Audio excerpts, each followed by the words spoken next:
अस्सलाम वालेकुम। मैं अकील मुखातिब हूँ पेशावर से।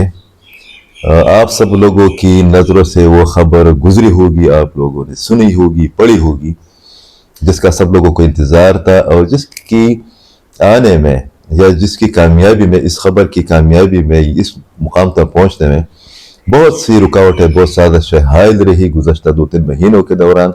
और वो ख़बर शायद के गुज़श्ता एक दहाई का सबसे बड़ी डेवलपमेंट स्टोरी है या सबसे बड़ी खबर है, और वो ये है कि अमेरिका और ईरान के सदूर ने बाज़ाब्ता तौर पर मुआहदे पर दस्तखत किए हैं। ईरान और अमेरिका के दरमियान मुआहदा हो गया है।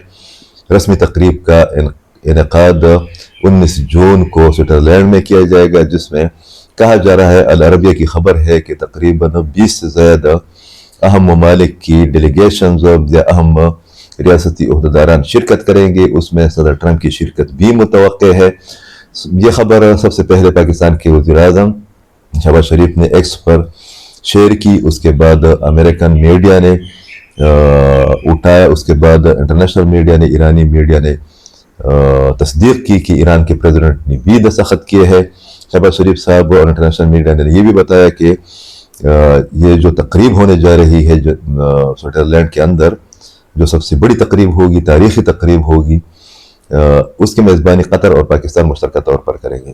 तमाम तर रुकावटों के बावजूद, तमाम तर प्रोपेगेंडों के बावजूद पाकिस्तान को जो उसकी डिप्लोमेसी थी उसमें बड़ी कामयाबी मिली है, और उसका एतराफ़ न सिर्फ ये कि अमेरिकन और ईरानियन बल्कि पूरी दुनिया की लीडरशिप और मीडिया से मुताल्लिक़ जो लोग हैं वो करते आ रहे हैं। अगरचे पाकिस्तान के अंदर बाद लोग अब भी अगर मगर चौंके चुनाचे से काम लेते नज़र आ रहे हैं। सबसे बड़ी बात यह है कि इस मुआहदे के बाद अगर एक जानिब पूरी दुनिया के अमन को लाहक खतरात में कमी वाक़या होगी, बल्कि सबसे ज़्यादा फ़ायदा इस मुआहदे का वो साउथ एशिया को और सेंट्रल एशिया को और मिडिल ईस्ट को होगा। पाकिस्तान ईरान का पड़ोसी मुल्क है, और पाकिस्तान इन तमाम मामलात से इसके बावजूद लाताल्लुक़ नहीं रह सकता था कि पाकिस्तान और सऊदी अरब के दरमियान एक पीस पैक्ट भी मौजूद है। पाकिस्तान ने इस नाजुक सूरत हाल को जिस तरीके से डील किया वो एक मुश्किल काम था, और शायद उसी का नतीजा था कि बार बार तातुल पैदा होता रहा, और पाकिस्तान ने मुदाखलत करके, दरख्वास्त करके, हर तरीका इस्तेमाल करके डेडलॉक को ख़त्म किया।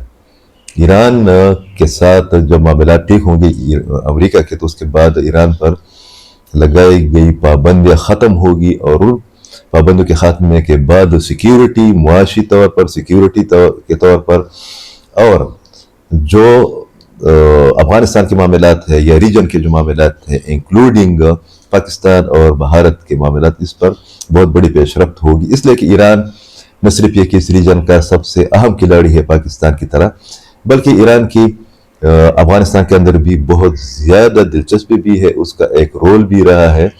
और बलूचिस्तान के अंदर जो इंसर्जेंसी चल रही है, इस वाली नई री अलाइनमेंट और री इंगेजमेंट के बाद न सिर्फ ये कि पाकिस्तान के तवानाई के मसाइल 50% तक आप यकीन करें हल हो जाएंगे, बल्कि बलूचिस्तान के अंदर और खैबर पख्तूनख्वा के अंदर जो इंसर्जेंसी हो रही है, जो दहशतगर्दी हो रही है, उसके खात्मे में भी बहुत बड़ी मदद मिलेगी। बहुत शुक्रिया।